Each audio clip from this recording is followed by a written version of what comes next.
Caller, you're on the Troll Patrol. What's going on? Hey, Troll Patrol, how are you? I'm great. How about yourself?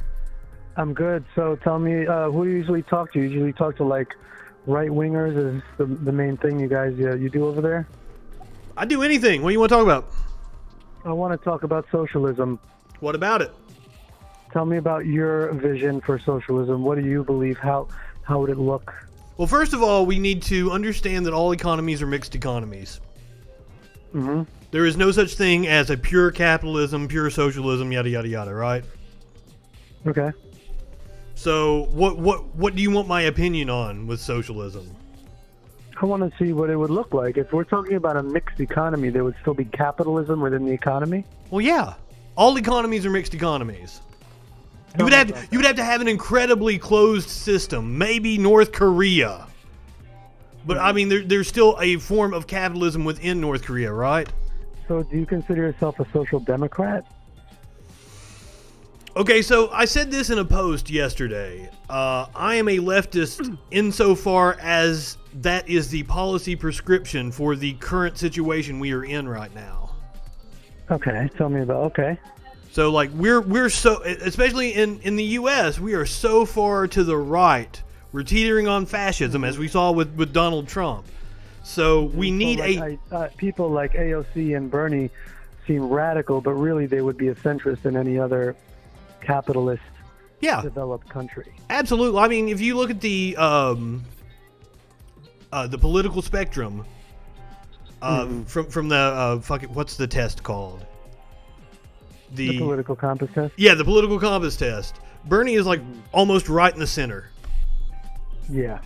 So, I mean, in terms of the actual political spectrum, yeah, I definitely agree far more with Bernie Sanders. Okay. All right. And do you think that is a reasonable prescription for our society? Absolutely. I mean, and all you have to do is look at the fact that his policies are insanely popular. Medicare for all has like a 60, 66, 67% favorability rating. You look at programs like Social Security. Social Security is one of the most popular programs in the history of the country. Right. So what's your thoughts? You just have capitalism, a nicer, kinder, gentler version of capitalism. Like many other countries have. That would be nice, right? Give the people a little bit more scraps and then keep the ruling class in power over all of us. I guess No. Be kind of nice, right? We want to level the playing field.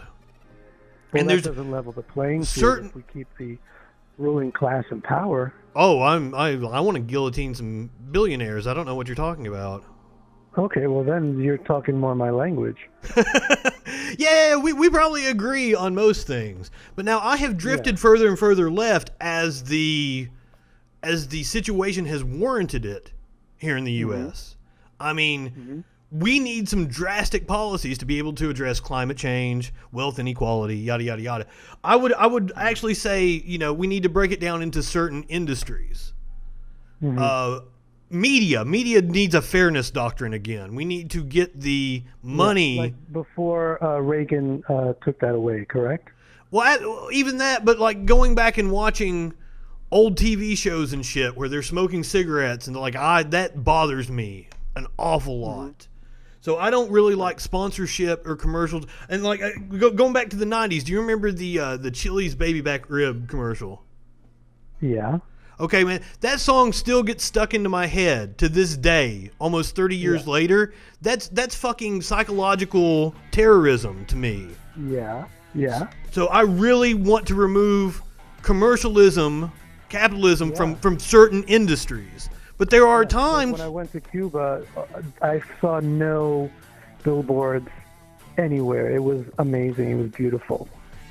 Oh, I'm totally against billboards. The billboards were like Fidel quotes, like saying, like, we are going to give power to the people. And that's what I saw everywhere I went. We definitely shouldn't gunk up our beautiful scenery with advertising. That pisses me off to no end. Yeah. So let me ask you, if we want to have like a Bernie Sanders type system or even something like AOC, like the New Deal or the Democrat version of the New Deal, which is not the original New Deal created by the Green Party. It's a much more watered down version. This New Deal would be a little bit similar to the New Deal that was created, to get us out of the Great Depression. What happened to that New Deal? I'm not exactly sure what you're referring to. Now, I personally really think that we should go with FDR's second Bill of Rights that he proposed. Right. Mm-hmm. Everybody has a right to health care, to a house, to a living wage. And we need to write that shit into our... Communists and anarchists are the people that were so influential in creating that New Deal. And it really was a compromise between the socialists and the ruling class at that time to create that New Deal. We had our attempt at a social democracy. We had our attempt to become like every other developed country in the world. And even, something like Medicare for all, universal health care was discussed. But being the global center of capitalism, that wasn't possible here. Maybe in another country further away from the imperial core. Maybe we can do that in France or in Norway or Sweden or even in South America. Even India has universal health care. Even Thailand has universal health care. Absolutely, But when we're in the imperial core, we can't have those things. And we have to be even more brainwashed than people, even more full of Red Scare propaganda than people are in other societies. We can't have that kind of nicer version of capitalism. It's either all or nothing. We're either going to have this we live in a developed third world country. Why can't, I don't disagree with that. Now, why can't we? Yeah. Why? Yeah. Because I'm going to use a Gramsci term now, Antonio Gramsci. We live in the center of global capitalism and we are victims of cultural hegemony. Think of it like a Stockholm syndrome to the capitalist class. They fill our minds with lies through our media, through our education, through our government, and we are just even more brainwashed than other people. It's our closeness to the imperial core, to the center of the capitalist world that we have here, that we just can't. Look, every other country has a multi-party system. Look at Portugal. Portugal is completely under the control of the Socialist Party, the Communist Party, and the Green Party, completely run their national legislature. But you don't see us demonizing them in the news every night like we do to Venezuela or shit. Yeah. No, we don't do that because, first of all, it's a European country. They don't have tons of oil, and they can have their socialist democracy if they want. But here, I don't think we can have that. Well, I think it's democratic system. So it goes back to, you mentioned education. Now, I don't know what you mean by education. Like, I feel like I got a really good education in our system. But like, if you go back, I'm from the South. Lost cause propaganda is all throughout the schools in Georgia, South Carolina, Alabama, and shit. And there's also this American myth that was really hardcore, just drilled into the baby boomer generation. So I feel that the impediment to us being able to make these major societal changes is just that baby boomer mindset. They're kind of the people that are stopping us are they've got a little taste of affluence. They live in a nice house in a suburb somewhere. This is your Trump voter. Drives a big ass truck and shit, and they see a mediocre white man, and they see their hierarchy slipping away, and it scares the shit out of them. And then Trump was the response to that. But I don't see any reason. A lot of them got their success before the age of neoliberalism in the late 70s. A lot of them were able to work one job. Maybe they worked as a construction worker or worked in some menial middle-class job, and they were able to raise their family and save up and go on vacations. We can't do that in this generation anymore. It just is not possible. We can. It's just we have to change the way our government functions, and once again, that's another place that we need to get money out of. I think races should be publicly financed. I think that we should. Okay, so I think we absolutely should have multiple parties, but the only way. And I have I have disagreements with leftists about this because they're all like, oh, let's go form our own party. Well, like, if you go and form your own party, you have to build it from the ground up and win local elections, and then work your way into state houses. And this is a period of time that we don't really have. The only mechanism we have to correct this is to get in and take over the Democratic Party. And now I get a lot of leftists that are discouraged. They're like, oh, we tried that. Bernie lost twice. And I look at it a different way. 15 years ago, I would have never imagined somebody like Bernie Sanders would come as close as he did to winning twice. So I don't see it as a loss. I see it as a base that we can build from. And I actually see Joe Biden as kind of a good thing because he's going to be a weak opponent for us. And if we really do the groundwork, we can take over through 2022 in congressional races and take over the presidency in 2024. I think we can primary Kamala Harris. I highly disagree. I see Biden as the most reactionary, the most racist, the most imperialist president that the Democrats have ever put forth, at least before the party switched. Biden is a knife. There's a case to make for that, yes. Leftist movement. But I think he's incredibly weak, though. And for us as leftists, but he has the power of the ruling class behind him. And the party, Biden is not really the president. The Democratic Party and the people that own the Democratic Party are the real president. He's a vessel. I agree. Biden seems like he's got some type of cognitive issue going on. He really does. If you hear him talk and watch him, there's something going on, and it's not Biden that is going to be our president. It's the party and, like I said, the ruling class. And this is where, and I really don't consider myself like one of these super sectarian leftists, like I'm a Marxist-Leninist or a Maoist. I don't find that as being helpful, but I try to study like all of these different ideas to try to take what's good out of them.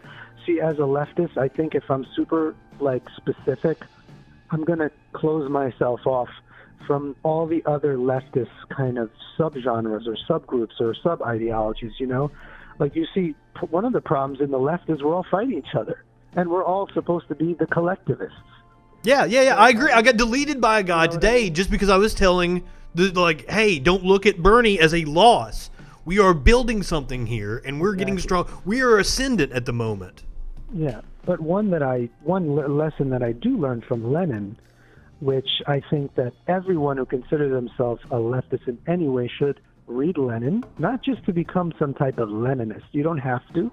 I'm not a Leninist, but there's so much information. This guy did the revolution. He didn't just talk about it. He did it. And, of course, there were mistakes made, and it was an imperfect revolution, but he really, really did this thing that we're talking about, and it was pretty amazing. And the things he wrote is pretty awesome. I mean, look at it this way. Reading theory like Lenin and Marx, if you're going to build a car, okay, and you're going to build a car from scratch, you want to learn about all the other people that have built cars in the past. Absolutely. Because you don't, of course, right? So when you're going to build that car, you have that as a reference. And you'll save so much time by learning from them and their mistakes and their successes on the car that you're going to build. So read Lenin. And one thing Lenin talked a lot about was the party. And he knew a far-left party is not going to just democratically take power and change the society and change the world. He really didn't see it as that. So, yes, we should run in local elections and state elections. I mean, look at Howie Hawkins with the Green Party. He did that. He ran in local, he ran in state, he ran in all those, and then he built up to the national election, which he just ran as a Green Party member.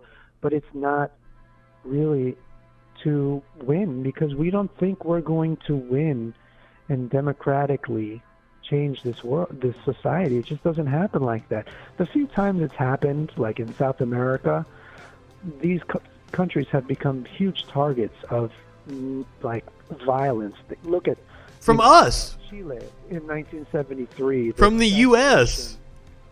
Yes, if anyone, any country elects someone like a Bernie Sanders or anywhere around that, or anywhere left, even farther left, like Allende, someone who democratically wanted to change their system into a, society for the people, they all will immediately become a target.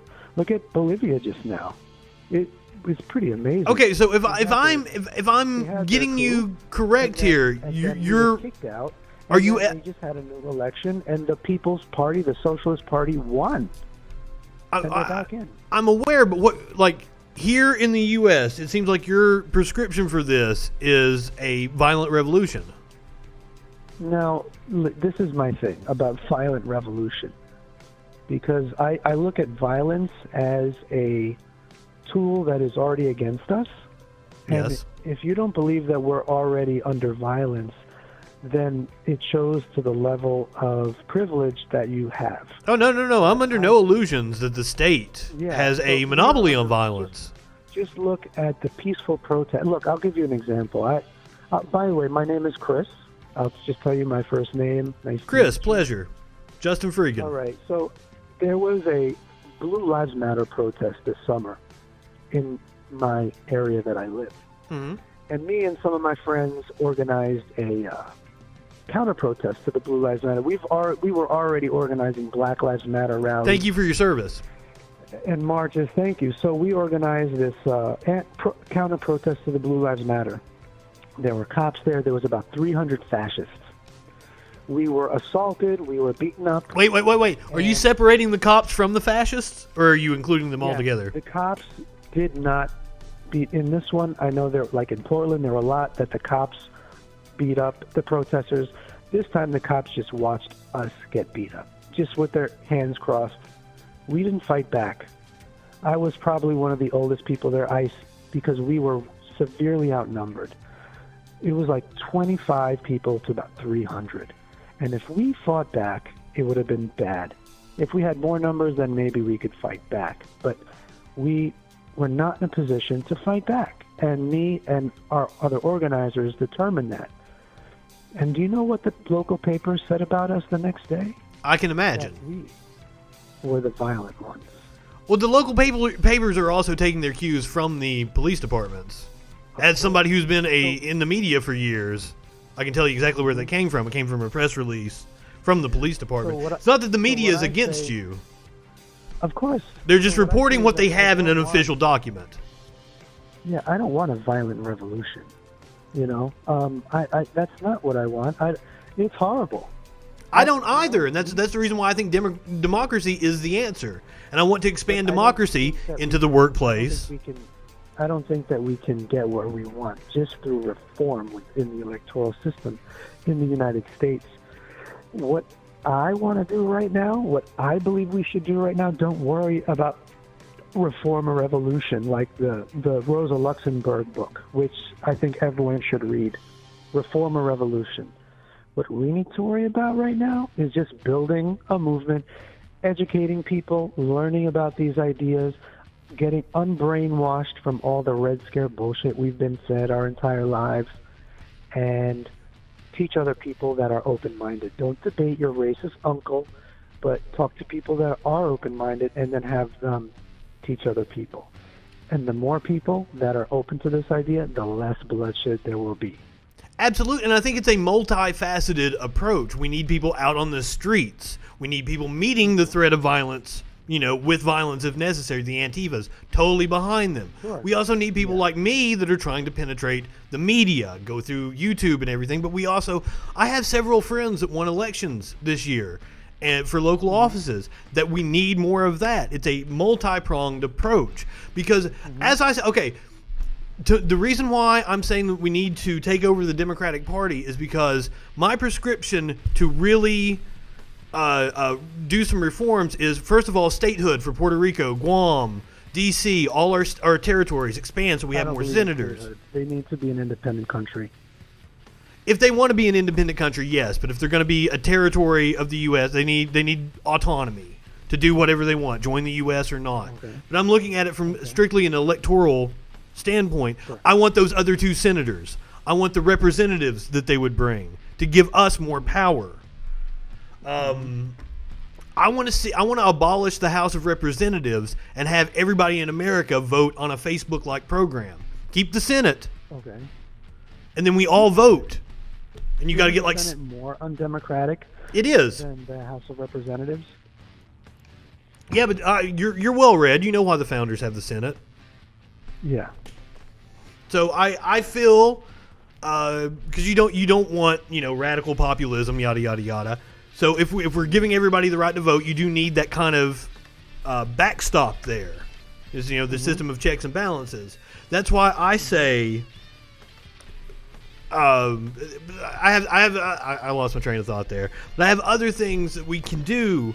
Oh, also, I want ranked choice voting, because if we're going to have other parties, we have to have ranked choice voting in order to make that happen. The only way we can make that happen is getting inside the Democratic Party and doing that. Yeah. Abolish the Electoral College. That would help a multi-party system. Because I'm looking at what we can do in the next 2, 4, 6, 8 years to facilitate what you and I both agree that needs to be done inside the system that we're working in and inside the confines of the U.S. That's the only way I can see that happening, is us to take over the Democratic Party and do those things. I don't think that would be really, in the long term, an effective strategy, because the Democratic Party doesn't belong to us. It is a bourgeois capitalist party. It can belong to us. The People's Party. It's like, look, we have two parties. They both work for capital, but one speaks platitudes, the other one doesn't. I don't disagree with that. Yeah, it's like New York State has a state senator she's from the DSA. You're familiar with the DSA? Yeah. She's DSA, and she's the first DSA member that identifies as a socialist, not democratic socialist. She is a socialist. She's a state senator. Her name is Julia Salazar. She's a Democrat, but she says that she's more than positive to the idea of an inside-outside strategy, that I think it's definitely needed for parties that are outside of the two-party system to build power, even if they don't win elections. Look at just what the Green Party, the Green New Deal is from the Green Party. Mm-hmm. You know what I mean? And, things like student loan forgiveness was started with the Green Party. MMT, which I don't know if you're familiar with, modern monetary theory, a lot of that movement is supported by Green Party members. And then, progressive Democrats take those ideas, water them down, and then they don't get elected anyway. But that's the influence of money once again. Yeah. So we need to take, and that's another thing, we need campaign finance reform. And the only way I see those happening in the short term is for us to get inside the Democratic Party and do that. If you have a better suggestion, I'm totally open for it. I think any reform is temporary. And that's like what we have with the New Deal. Look, in 1947, right after World War II, they started dismantling it, and it's pretty much gone now.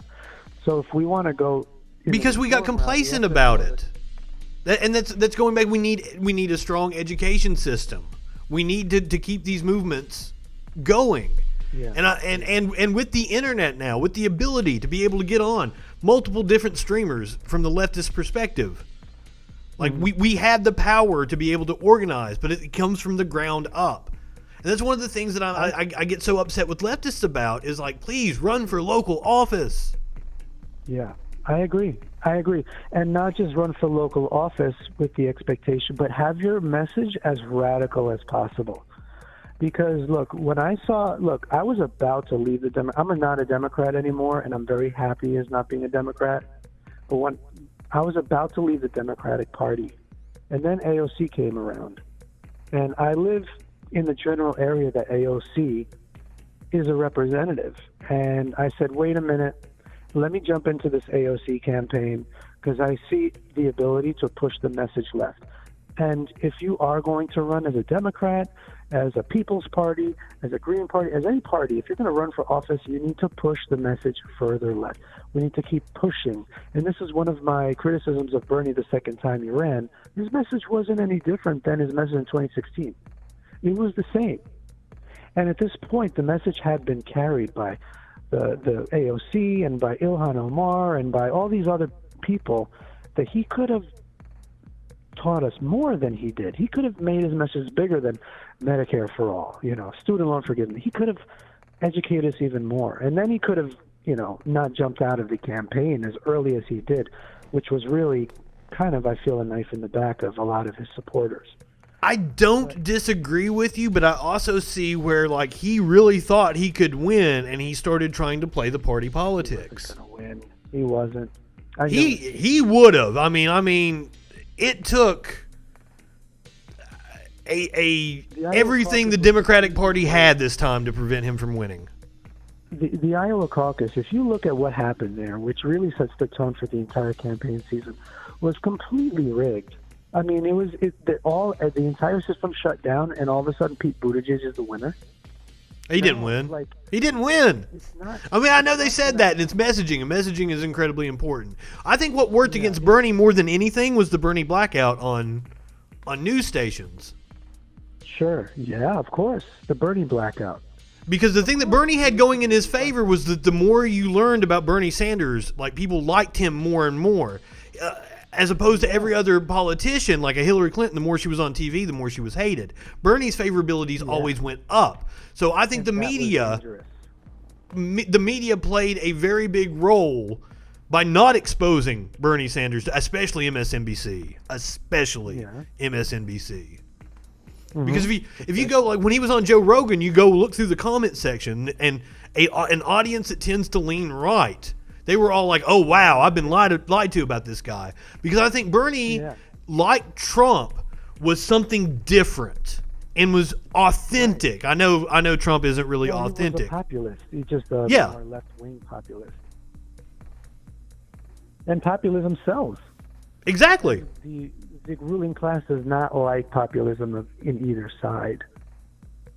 But, like, so look, how do we fight back against the ruling class? And like, especially, like, I am more concerned. Like, I focus on electoral politics. I'm very mainstream news and politics. And look, I think what you're doing is important. You got to have these podcasts and these video things. You got to be debating people. You should even debate. Do you ever debate, like, libertarians?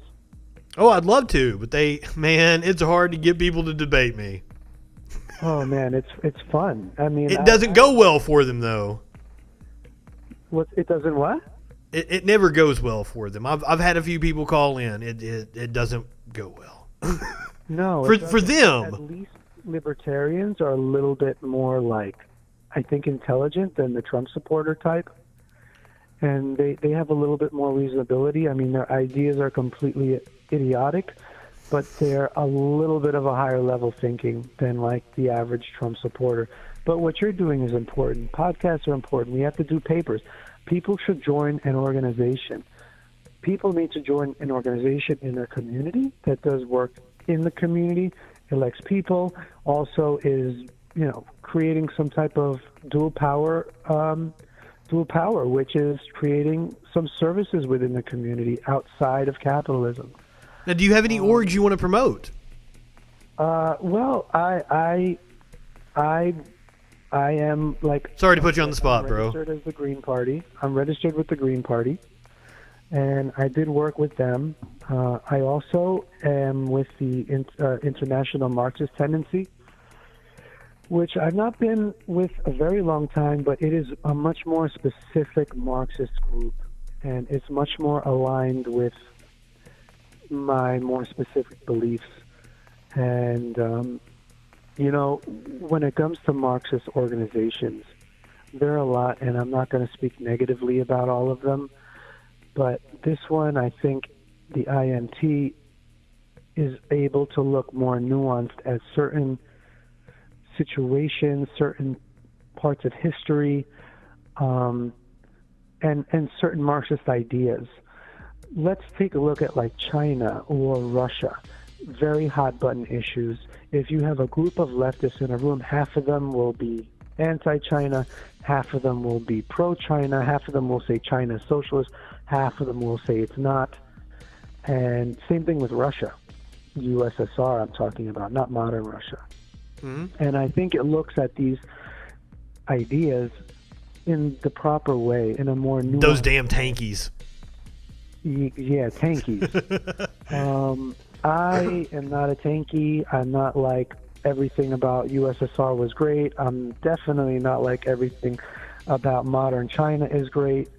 And I want a Marxist organization that can because this is what people in America hold are. on. I'm sorry, Anarcho Taco. I just put the Nightbot on here. I don't know why it's warning you. Your emotes are fine. I'll have to go and work on that. Okay, so yeah. So, I think it's a great organization. They do a lot of political education. We do a lot of reading, like theory, but it's good because, like I said, it's important to read theory. And if you read, if we do a reading group where we read a few pages and we talk about it, it can be a lot more helpful than if you're just sitting home reading a book and not understanding anything that it says. So that kind of thing is really good. We sell papers, and we're also building. We're not as big as the DSA because we're more specific. The DSA is like this big tent organization. We're Marxist. So we're not going to have from, social democrats, libertarian socialists, communists, we're not going to have the whole thing. But we're okay with that. But we believe that Marxism is going to bring us out of this. And some of these ideas people need to learn. And absolutely. And we need to deprogram. And part of it is, man, I just the baby boomers have to die off. Yeah. They're so fucking far deep. Look at these Kyle Rittenhouses. I feel like these kids, a lot of them are even worse than the baby. These kids are crazy. If you go on TikTok, have you been on TikTok? No, I haven't. TikTok is communist 16-year-olds, and the other these amazing communists. These kids are making these 30-second super entertaining little videos with editing. They're amazing. Talking about theory, they're amazing. And the other half is these little fascist fucks. So it's that's the next generation. I'm sorry, Taco. I have links turned off. I'm so sorry. I'll fuck with the Nightbot after we get off the stream. I just put it on last night because one of the viewers tried to do the Discord thing. And I'm like, oh, I'm sorry, I don't have a bot set up for that. So I haven't really played with the settings on it. I apologize. I'm sorry, the chat is getting scolded by one of my bots I've set up. Okay. So I was just, I'm sorry I interrupted you there. That's okay. This has been a fantastic conversation. In the short term, what would you recommend that people do? Well, I recommend join, even if it's just DSA. Join an organization. Meet people like you in your area. Meet people with similar ideas. And read theory, and do work in your community. Get out there and fill potholes. Do something for the people. Because go to the soup kitchen. And not just at the holidays. Absolutely. You need to be of service because that's, at the end of the day, that's what we believe in. We believe in the people. And anybody that's listening to this, get on the Facebook and type in mutual aid. Find the people in your area that are doing mutual aid work. Get out there at Black Lives Matter protests, fight the power, and go to school. Also, go to the gym. It's funny. I did a post on Facebook today. I go to the gym, and the gym is full of American flag hats and trucker hats and flag this and shitty tribal tattoos. And it's we need to also work on our bodies. We need to improve the material conditions of our bodies. We have to, because the other side are. All these douchebags are at the gym pumping iron. And we need to also, bring up our minds and our bodies.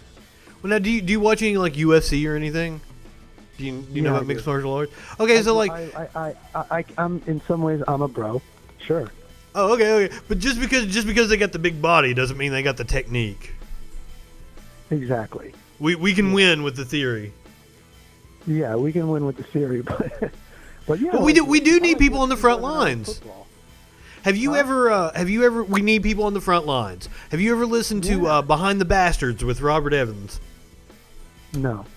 That you would very much enjoy that podcast. But he made a point the other day about how when you're fighting the fascists in the street, you just need a few people on the front lines, but you have to have a gigantic group behind them, to back them up, and then the fascists will just back right the fuck off.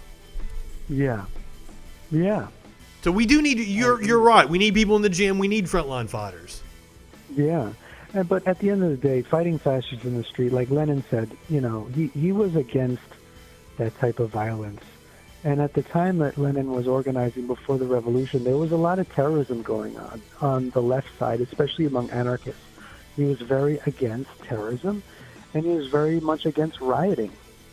Not that he's, kind of in a nuanced way, kind of like Martin Luther King. He said we need to have organization here. We can't just go to the streets and randomly beat up people.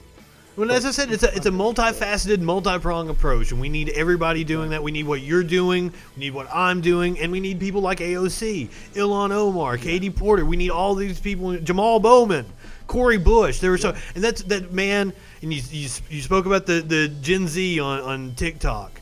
I look at the kids. The kids are all right, man. I don't know so much about the righties, but that's where I'm trying to occupy that space. I'm crude.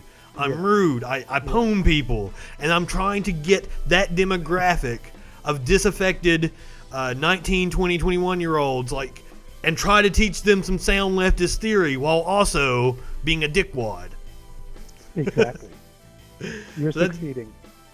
I'm trying, man. I'm trying. You just like my shit, share me out. Yeah. I'm good. I found your thing on social media, so I'm glad I found it. It was nice talking with you. Hopefully we'll talk again sometime. I appreciate it, man. Yeah, call in anytime. And you have any Thanksgiving plans for tomorrow?